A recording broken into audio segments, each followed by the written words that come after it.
Now, B, second, refutation of grasping things as being non-existent. There you say, now here comes, in that case, nothing exists. So that's also not right, you see, now, because we have to go to free from the two extremes. Eternalist and nihilist. Now this is refuting the nihilist. Okay. Since the two selves do not exist in any form of existing things, now we prove that now in the beginning we prove that those two selves will not exist. Now you say, yes, I understood this, they will not exist. Then you say, it might be said that they are therefore non-existent, then they are not exist.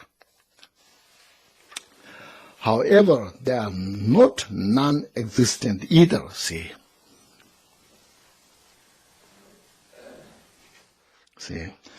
How is this? Because the two selves or mind could only be said to be non-existent if they had previously existed and then later cease to exist. See, from this point of view, you can say it's not exist. Say here, now, inside in this room, before they used to have one person. So there's one person in this shrine room. It exists. And then when I come here, he's gone. Then I say, oh, before this one person exists. Now he's not exist. From that point of view, I can say it's not exist. Make sense? If there's a tea in my cup, we say the tea exists, isn't it? Then I drink all tea. After drinking all tea, then cup is empty. Then I can say the cup is empty because there was some existence before. See here. Look at this here. So this is also very sharp, very sharp. Yet, since phenomena which are called the two selves or mind have from the beginner, very beginner, right from the start, or should say, which is not their beginning, had no inherent existence. Right from the beginning, there's no existence, the two selves. They are beyond the extremes of existence and non-existence. So, since it not exist from the beginning, how you can say it's non-exist?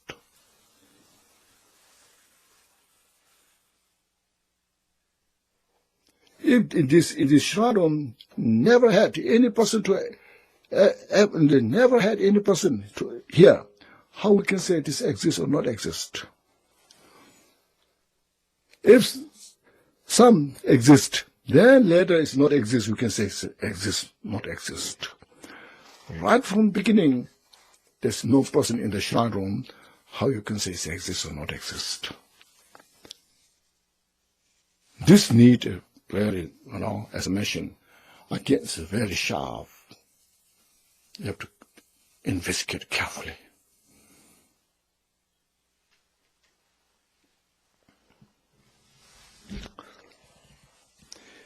See, in the non-existence, Saraha says, you see, grasping existence is like a cattle. It's just stupid. Because existence is not exist as we perceive.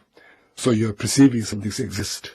It's like a cattle. It's stupid, Grasping non-existent is even more stupid. More stupid than cattle.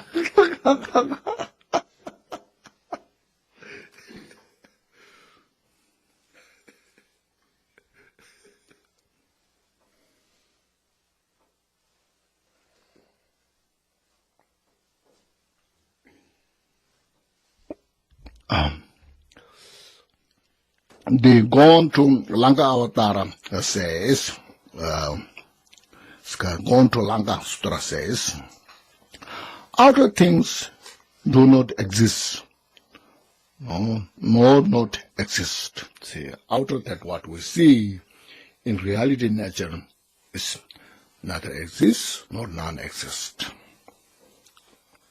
Because of that, the mind also is completely without fixation, because there's no object to fix, to have fixation. There's no object to grasping, so mind does not exist. Having abandoned all views, there means these two extreme views, exist, non-exist, outside phenomena, inside mind, having abandoned, purified these two views, is the characteristics of non-arising. That's what it's called, non-arising. Unborn, uncreated nature. It's very precious, no? Also, the precious JOL Garland says, when existence cannot be found, then where is there non-existence can find?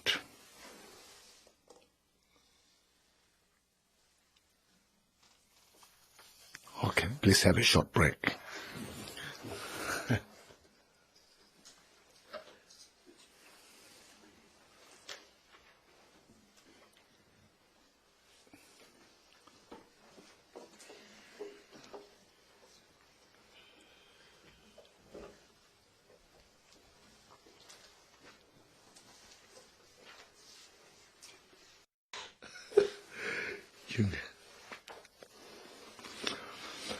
So how we are doing?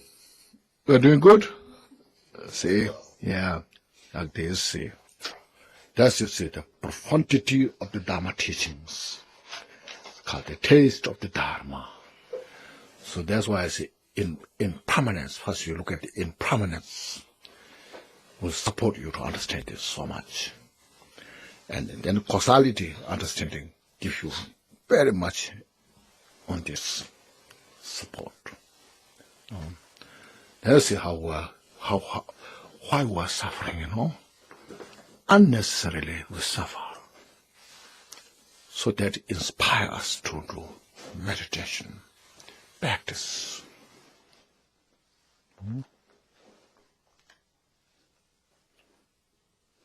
Without much meditation, then this intellectually, of course, is very good like a modern scientist. The scientists are so kind of they're synchronized day and night with the machine, isn't it? Very sophisticated. They use very sophisticated machine, and then use all the details and all this. I guess they don't have much practice. I mean, this practice is bringing the mind. They do have practice, but not practice in the mind. Just relax. See, everything is like illusion. And meditate.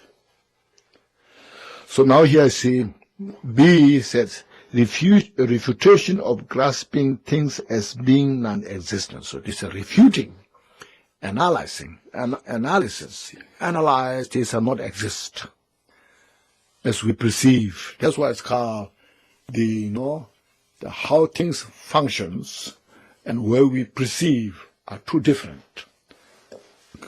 Our perception and the reality natures are two different.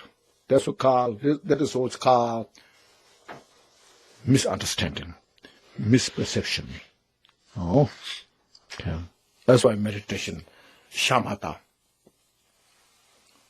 calm abide meditation, is indispensable. With shamatha, calm abide meditation, then gives the opportunity to keep the mind in the right place, calm, peaceful. When the mind is organized in one place, then it has such a strength to see its reality nature, directly, perfectly. So then they say, Number C, explanation of the third, the fallacy of grasping non-existence. Now, first we prove these are not exist. Now in the next, oh yes, there's nothing exist. You are grasping on that, grasping on the non-existence. This is very dangerous. It's very dangerous. No?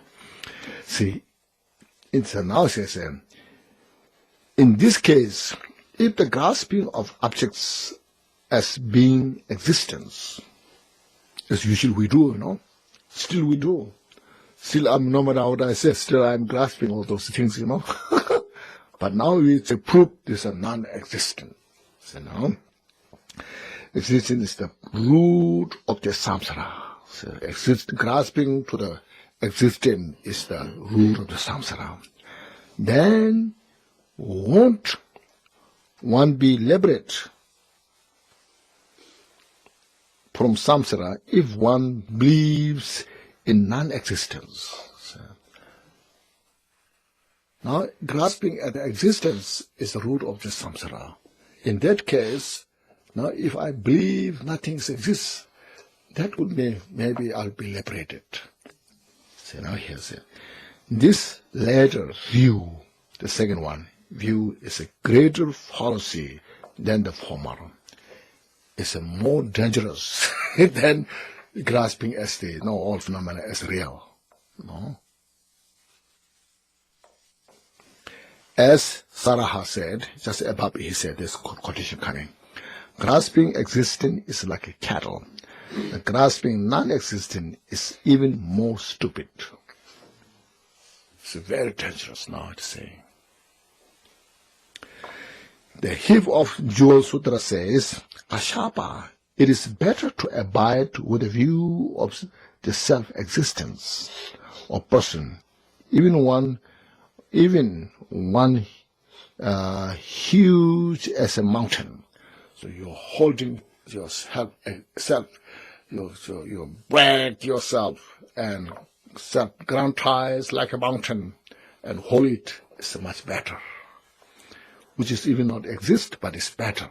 Then you see, then it is to assume the view of emptiness. Everything's just empty. It's more dangerous.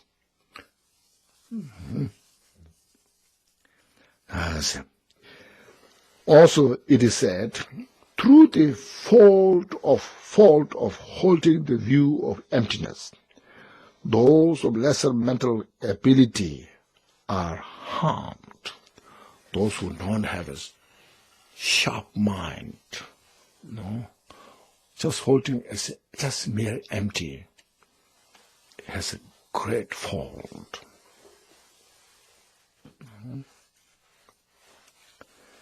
Now here Nagarjuna says, yes, the fundamental treaty on the middle way says, it has been said that it is not possible to cure those who hold the view of emptiness. This emptiness means primitive emptiness. No. Primitively believing emptiness. This is what it's saying. It's uncurable. Why are they uncurable? Now Gampopa says, why is uncurable? For example, if a sick man is giving a purgative, when the sickness and the medicine have both been eliminated, the patient is cured. So when that medicine is given to that individual one, and both are now the medicine cures the sickness, and the medicine is well digested. So the patient is cured, relieved. However, if the illness has been purged, but the medicine remains undigested, you see, the patient will be incurable and will die. Even though the sickness is now healed, but the medicine is not digested. And that medicine itself becomes such a poison, and the patient will die. That's the example you see. Likewise, the view of existence can be dispelled, by the meditation on the emptiness. So through this analysis, you see, we went there before, all the analysis we went, then you are, you are kind of reinforced. Yes, these are not exist. I understood through this analysis. The outside phenomena does not exist when you analyze the dust particle through dust particle. Mental is not exist through the movement to movement, without color, no shape, like this. I understand. Then said nothing exists. And you believe that. So through that, you can prove its emptiness. But now you are believing, not realizing. Without realization, you are believing just emptiness. So that's very dangerous. So likewise, the view of existence can be dispelled by meditation on the emptiness, but by viewing emptiness and by attachment to it. So yes, this emptiness. Then you are grasping emptiness. Yes, the honor of the emptiness will come to nothing and will face towards the lower realms. It will become emptiness of virtue. You say no. Because you disregard all the causality, virtue, non-virtue. When you disregard virtue, non-virtue, we have tendency to do all the non-virtues. Then we collect all the non-virtues, and with the wrong view in the causality, then the only way is to go to the hell realm. It's very dangerous. So that's what it's called two extreme, free from the two extremes. This is how to free from the nihilist. The above is the mention of free from the eternalist view, extreme, and this is free from the nihilist view. So these are so precious. Because sometimes I met some people there, when there's some teacher give the real highest view. Because there's some wonderful books describe those, and you give them, and the people say, in this highest view, does not exist. Enjoy life. I thought that's really dangerous. Dharma become, instead of Dharma helping, Dharma becomes a poison.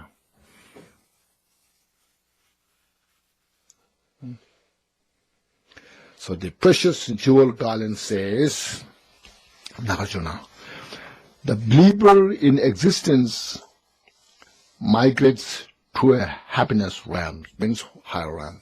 Because say, yes, there's the cause exists, there is a causality exists, these all things exist. So you are very careful, not creating the negative karma, like 10 non-virtues. You are protecting the 10 virtues sincerely. So that will create you to reborn in the hell realms, in the human realm, in the God realms. Then, one believing in non-existent migrates to lower realms. Then there's no virtue, there's no 10 virtues, there's no 10 non-10 virtues, all these things. And then all this wrong view, then you fall to the lower realms.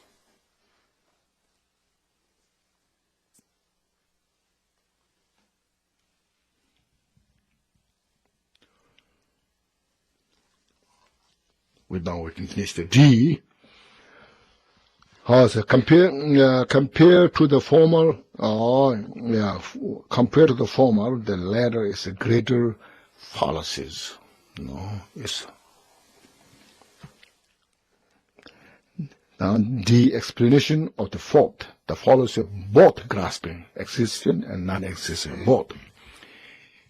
In reality, grasping existence and non-existence are fallacies because they fall into two extremes of eternalism and nihilism.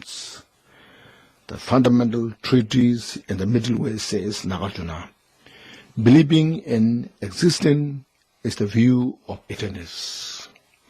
Believing in non-existence is the view of nihilism. So to fall into the extremes of eternalism and nihilism is ignorant.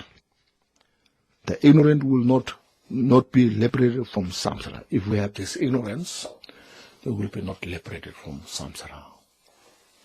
Because samsara is the base on the ignorance, confusion, and that ignorance is not released. Either we're grasping existence or we're grasping non-existence. So, in of these two, if we have, we cannot be free from samsara.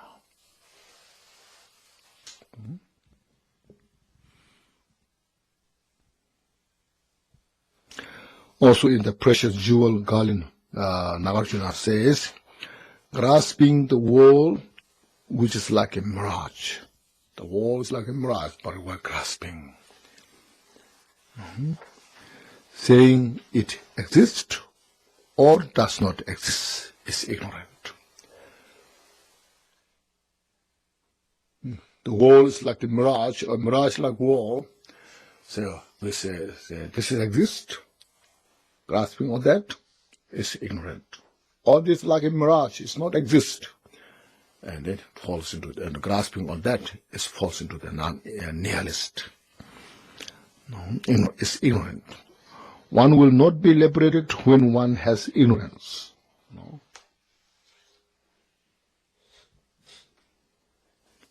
Okay, good. Now, if you have any questions here, we can discuss some. Then they will cut the part of the explanation of the fifth. The path leads to liberation.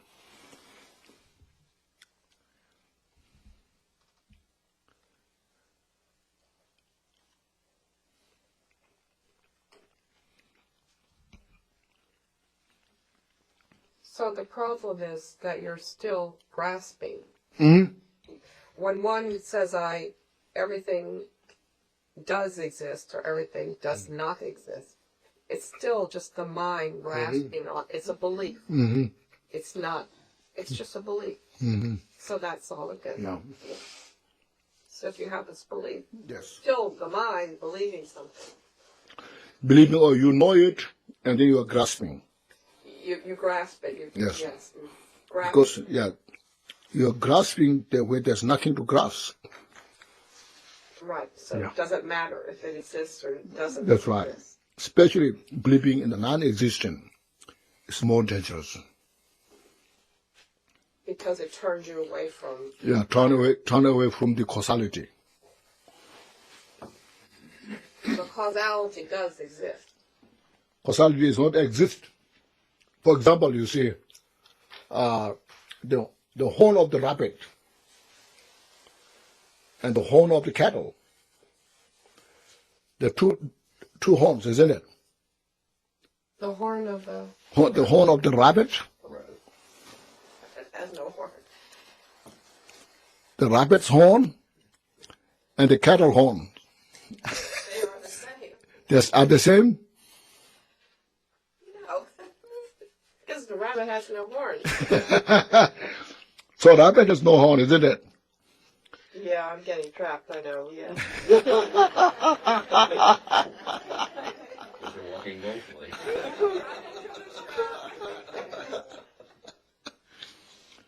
A rabbit has no horn, isn't it? Okay. But the cattle has horn, isn't it?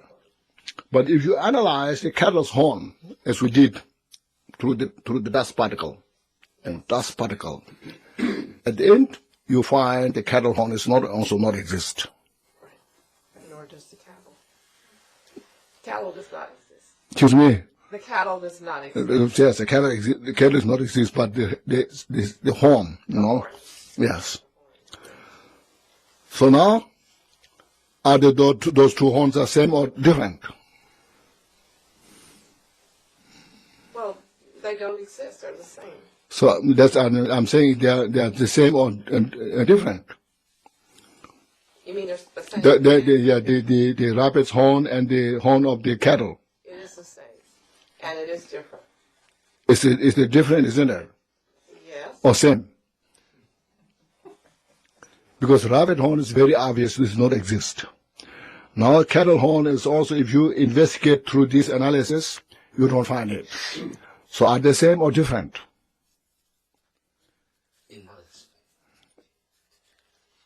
I don't have an answer.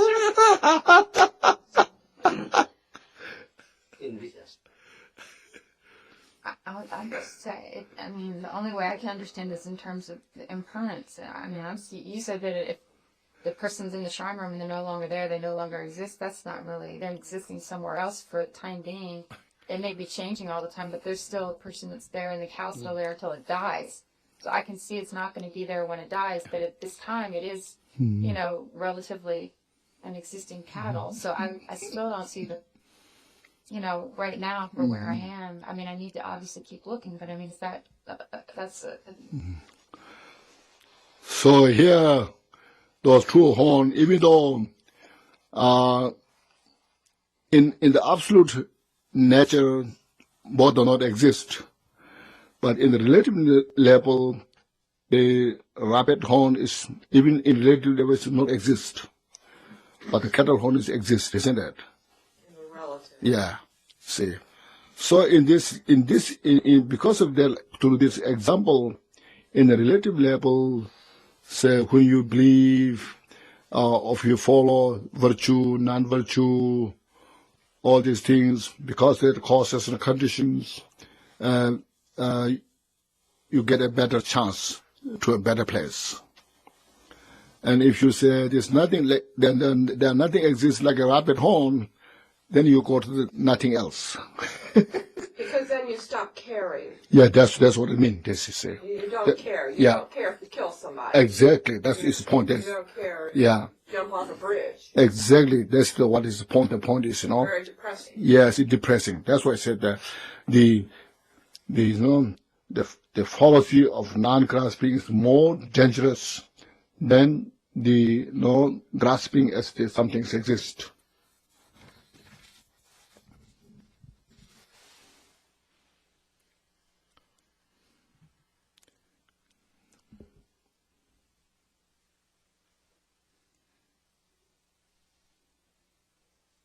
So happiness or unhappiness, they don't exist either. Mm-hmm. Nothing you can say can exist. No words can exist. Nothing said in words. That's right. Existing. Yes.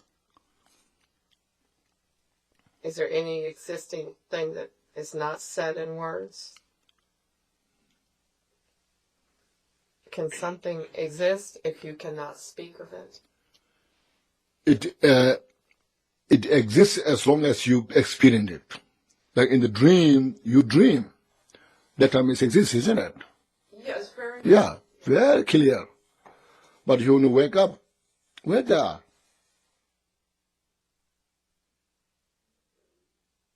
In the dream, Yes. you don't have you're missing part of you're missing. You're just doing it. You're not thinking that you're doing it. It's just happening. Mm-hmm. Yeah, that's it. When you wake up, where are they? Well, sometimes we have feelings like We just feel it, but we don't know. I mean, we don't know where they exist. sometimes we don't know if it exists or we. Yeah. So, but in our duality mind, we just presume. We don't analyze so much. I got a dream. I went this. So what it signifies? Can you tell me what he's talking about? You know, we just go so much about that. Sometimes some people go so much to the dream, and every dream they're right. You know, so then try to find some solutions in the dream. When you cannot find a solution in your reality life, how you can find a solution in the dream? So you try to find a solution in the illusory nature, within the illusory nature, dreaming, you know.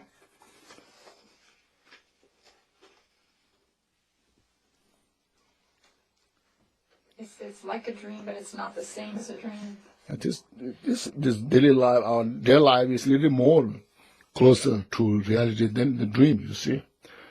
Dream is another step further for the confusion. That's why we give the example. Life is like the dream, you know.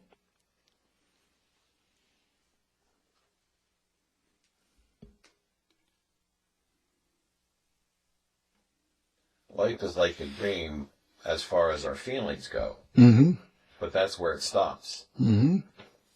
Because if I dream that I bought a car, I don't have a car the next day. If I go and buy a car, I have a car the next day. So I can have the same feelings in the dream that I had in reality, but that's it. It's just when we got a car, we buy it, got it, and we can drive for some years. But then when it's finished, it's like a dream again, you know. So the dream just lasts a little longer. It's a daydream, it lasts longer. And then in the dream, it doesn't last too long.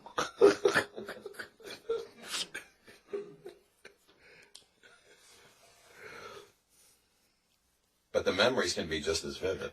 Yes. Dream and life, Yes, very vivid water. Right. Yes. So that's why I say life is like a dream.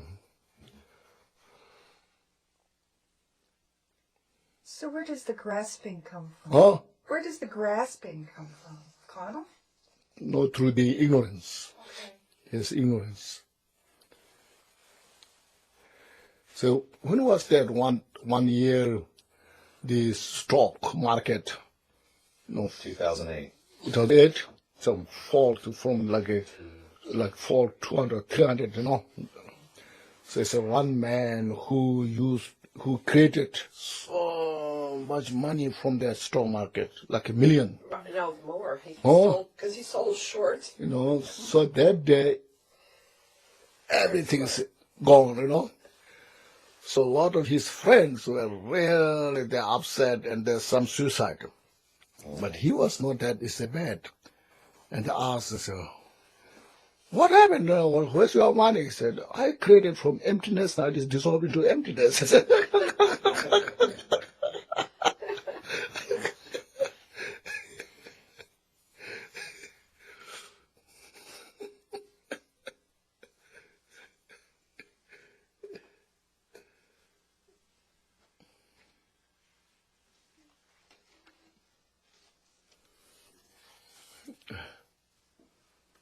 Yes. Okay, so in meditation, we're not grasping perhaps existence or non-existence.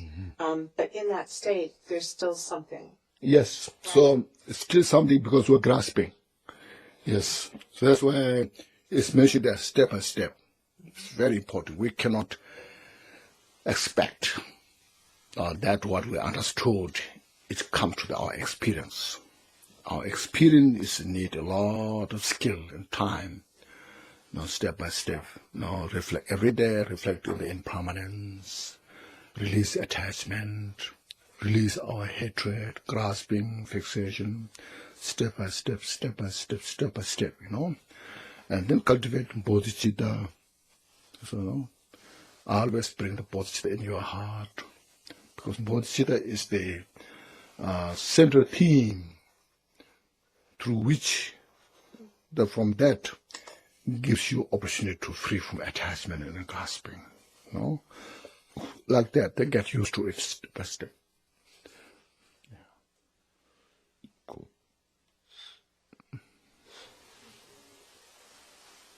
Yes. Now, what is it that witnesses my mind like going up and down? If the mind doesn't exist, where does my ability to perceive my mind changing? Mm-hmm. What is that? It's impermanent. But I'm witnessing, so Yes. even that witness is impermanent? Yes, it is impermanent. Okay. Yes. So at some point in my practice that would disappear. Yes. And my awareness then is an illusion. Yes. I see. And at some point that I would be okay with losing that awareness of Yes. let go. Yeah, you just let go, yes. What would Practice. be left? Ah, What would be left then? less. What would be left after I Left. let go? It's left peace from nowhere.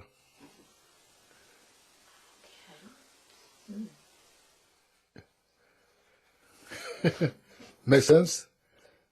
I look forward to it. Finally be at peace. That's it, yes. Yes. Then real peace, you check. I have been exhausted within this fixation, back and forth, all the thought in this fixation, grasping, and I'm so exhausted. Now when I release all this grasping and fixation, now I can take the breath of peace.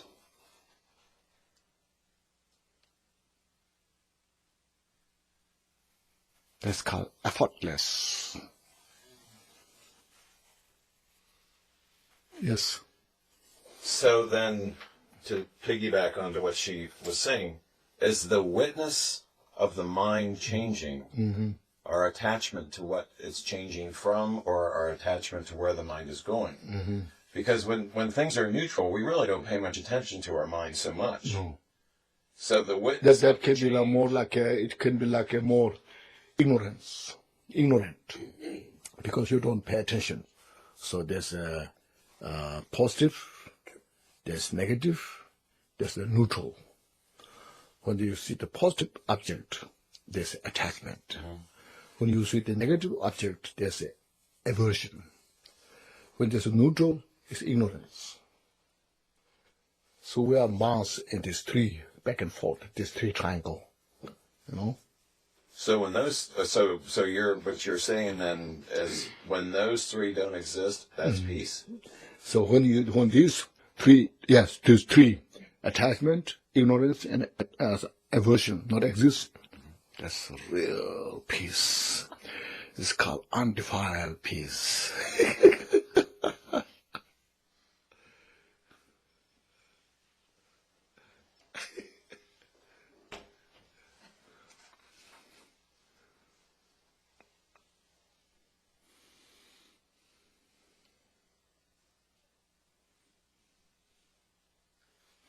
That's the beauty of the Buddhism, See? Yes, again. So the experience of witnessing is the result of either attachment or aversion. Yes.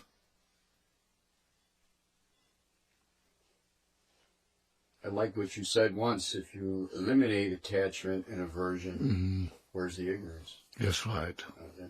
That's right, yes. Because they are based on the ignorance.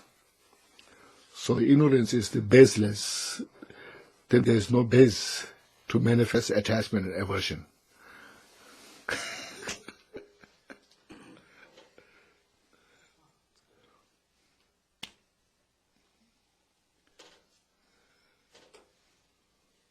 So that witness, the need to witness is actually a desire. So that witness is fabricated. Depends what kind of you are witnessing. Everything. If you're witnessing in the non-duality, so that witness itself is non-duality.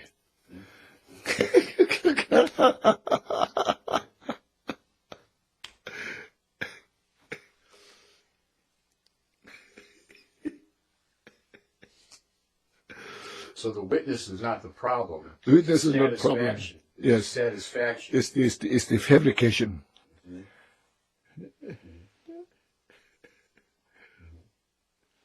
So witness and consciousness has an appetite. Appetite. Yes. They have an appetite. When the appetite with the peace, then relax. So your appetite with the peace.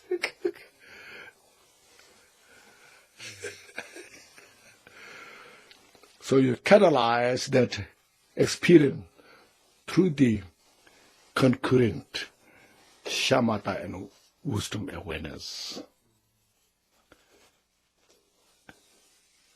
And that when you witness with that,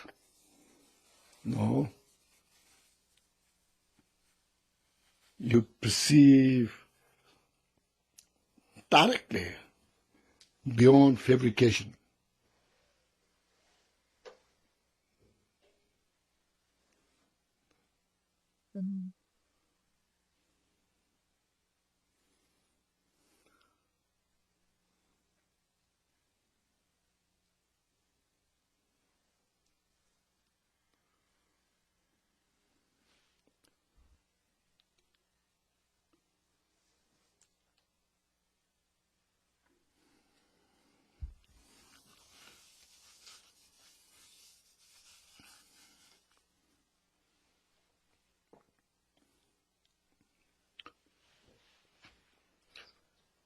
You understood when I used the word fanciful mind.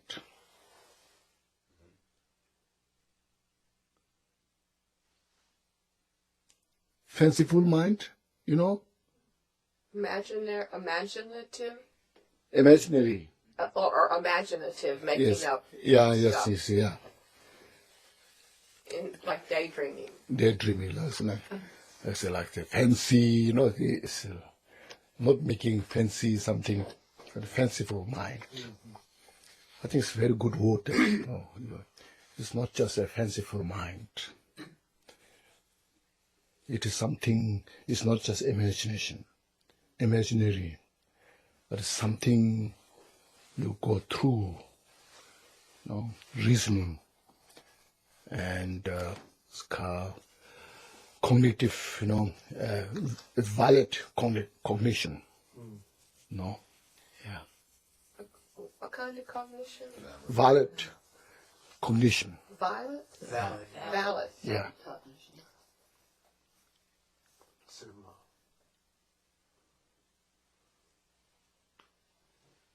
So what is valid cognition? What is it? Depends.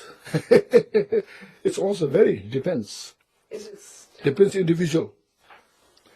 The special, say when you basically valid cognition is that understanding is based on the reason. You see, your reasoning. So through the reasoning, you experience, and that's called valid cognition. So that depends on the individual, again, where your meditative state is.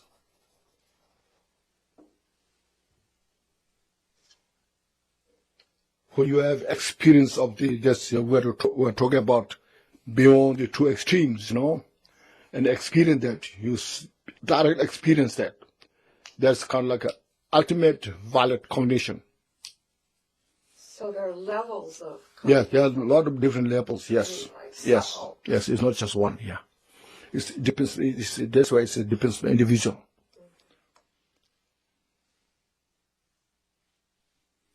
So like inference is one example, like if I see smoke, Yes. fire, that's Yes. valid. That's a valid cognition, yes.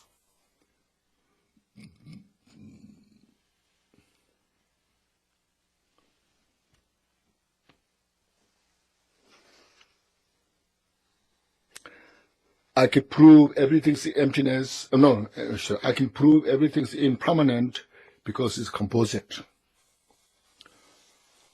That which is composed through the causeless condition, I can prove that's everything's emptiness. So that's also valid cognition.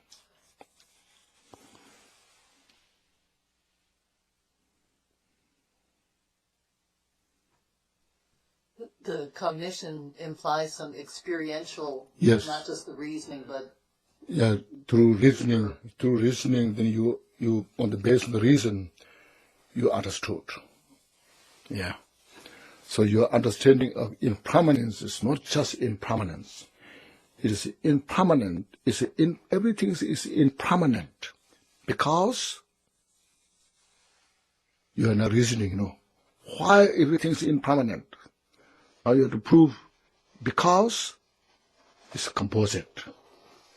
So now you have to prove all the composite phenomena are impermanent. That's called valid cognition.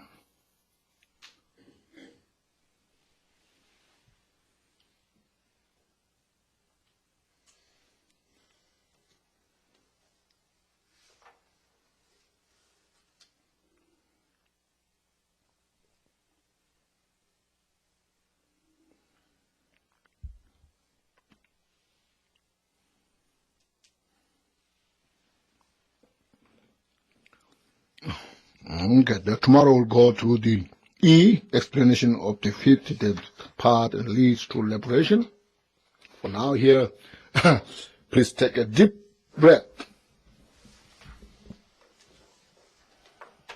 And just relax, be here. And just reflect that what we have done this morning. Through this analysis, the person of self or a person of self is not exist. And the self of the phenomena is not exist. There is also two in the self of the phenomena. The outer phenomena, inner the mind. Outer phenomena,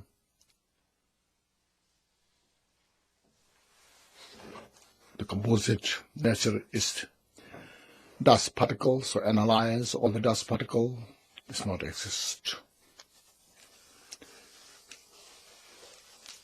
So what we see is we perceive everything's like illusion, mirage.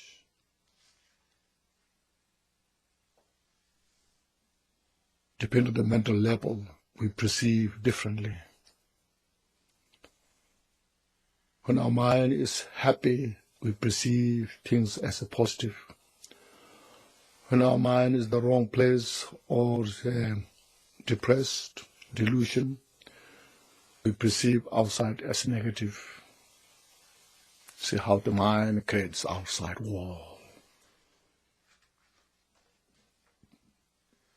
The greed mind destroys the whole outside the planet.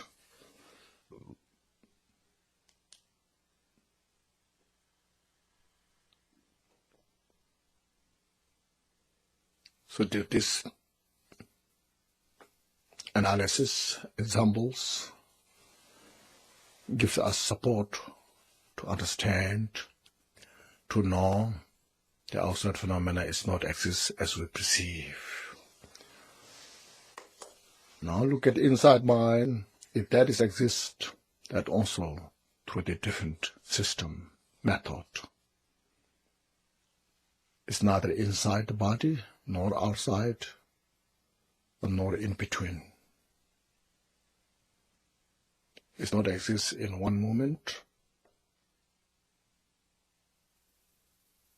It's just also illusion.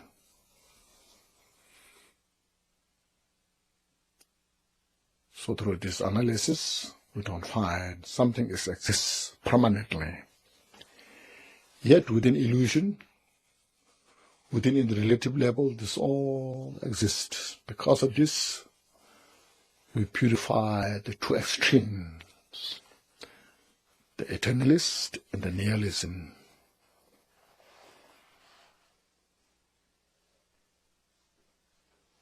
So mind should be free from grasping and fixation.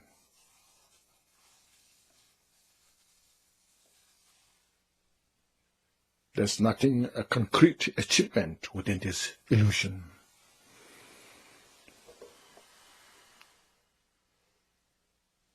So attachment is released on the base of this wisdom. And anger, hatred is released on the base of this. Now from here you can develop such a great compassion to all sentient beings, you see. The sentient beings in the samsara, they have not realized this. There's no one who tells them this is the reality nature. and they're grasping. They are so fixated. And because of that, their mind is so diluted. Anger, attachment, and the suffering is so immense. So look at this. So develop such a great compassion and appreciate yourself. I'm so fortunate. I have this wisdom. Buddha, Dharma Lord Gampopa, said they have this kind of wisdom and taught us this teaching. I'm so fortunate.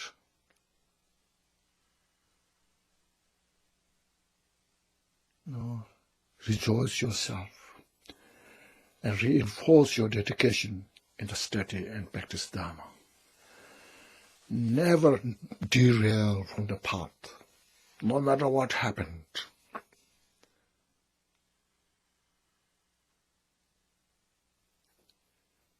This is called joyous path. It's called joyous effort. You're making effort joyfully, looking forward for the solution of the samsara, the suffering.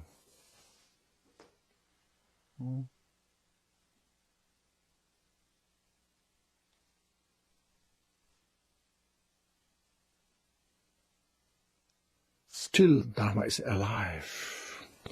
That's what's called Dharma study and practice. This true. It's not just worshipping. It's not just saying prayers. It's not just the chakras and channels. No. It's the mind, how it creates within the delusion. The mind which creates the enlightenment within the enlightened state.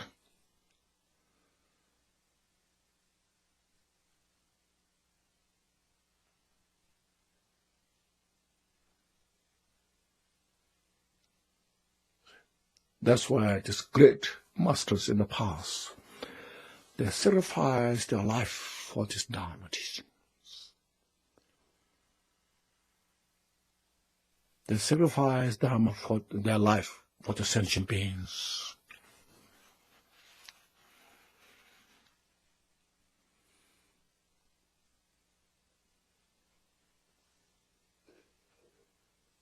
Everyone has a responsibility and has opportunity. So we have our own responsibility. We take that. We develop that. We devote that. Cherish that. Cherish not out of attachment. Cherish out of wisdom, knowing.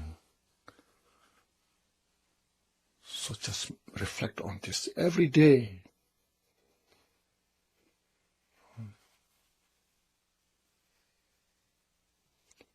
That's a start from taking refuge. That's why I say, take refuge joyfully in the Buddha, Dharma, Sangha.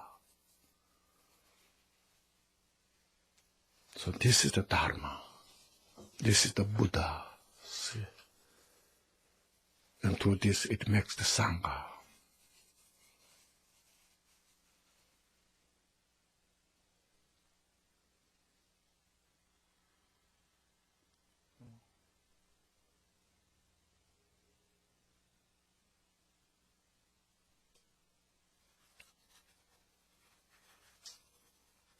So this is the jewel ornament of liberation. It's real jewel of the wisdom through which we get the opportunity to liberate from the delusion, from the samsara.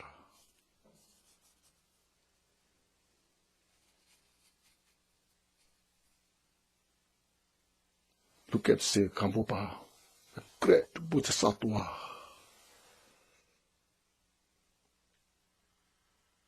the great teacher who has the wisdom, who has the skill to put together this kind of marvelous book. And everybody should take advantage of this study, practice, and share with others as much as one can. Real joy can achieve from this. This is how to bring the life. It's called meaningful life. Fulfills the purpose of the life.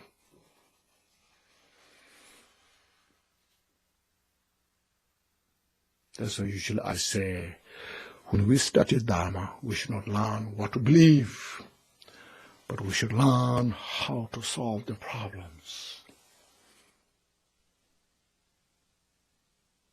That's the purpose of Dharma.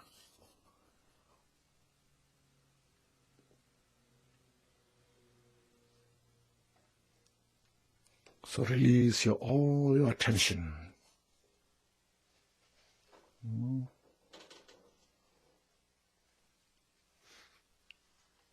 And develop estimation, develop great compassion to all sentient beings. And develop great devotion to Buddha and Gampopa, those great teachers.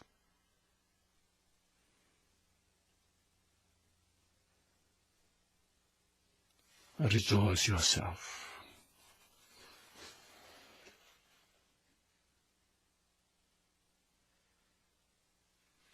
So this is called critical insight, very critical insight.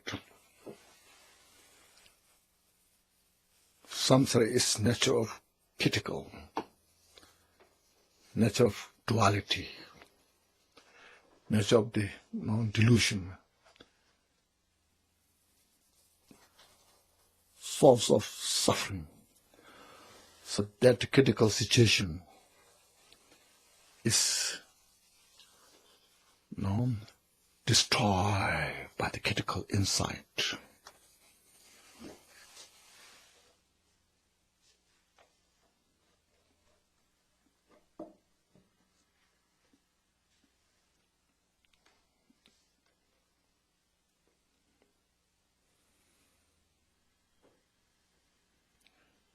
Thank you.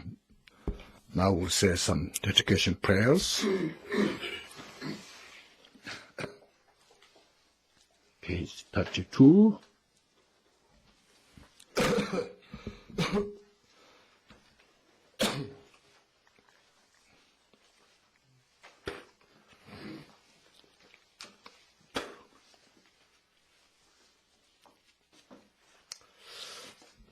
Glorious, holy, venerable, precious, kind, root and lineage lamas, divine assemblies of Vedams, assemblies of Buddhas, Bodhisattvas, yogins, yoginis, and dakini, dwelling the 10 directions.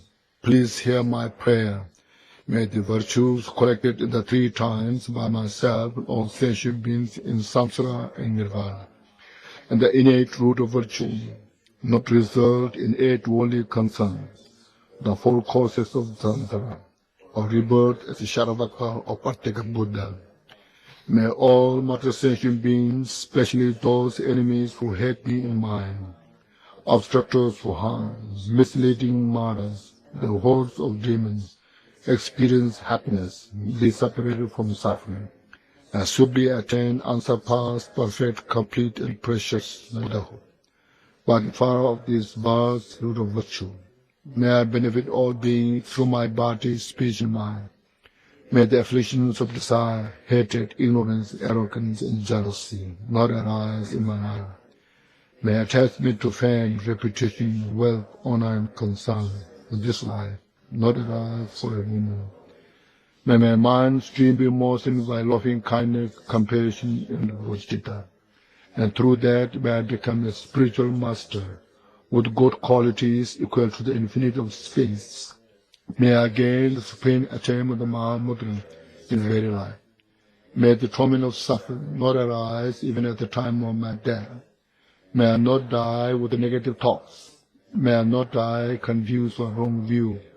May I not experience an untimely death. May I die joyfully and happily in the great luminosity of the mind as such, and pervading clarity of Dharmata. May I in any case gain the supreme attainment of Mahamudra at the time of death or in the Partu. By the virtues collected in the 3 times by myself and all beings in samsara and nirvana, and by the innate root of virtue, may I and all sentient beings quickly attain and surpass perfect, complete, precious enlightenment.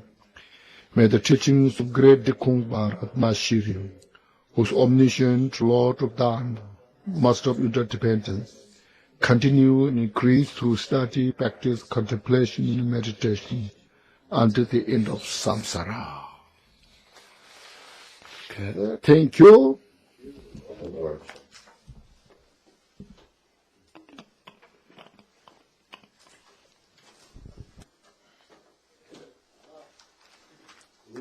Sure.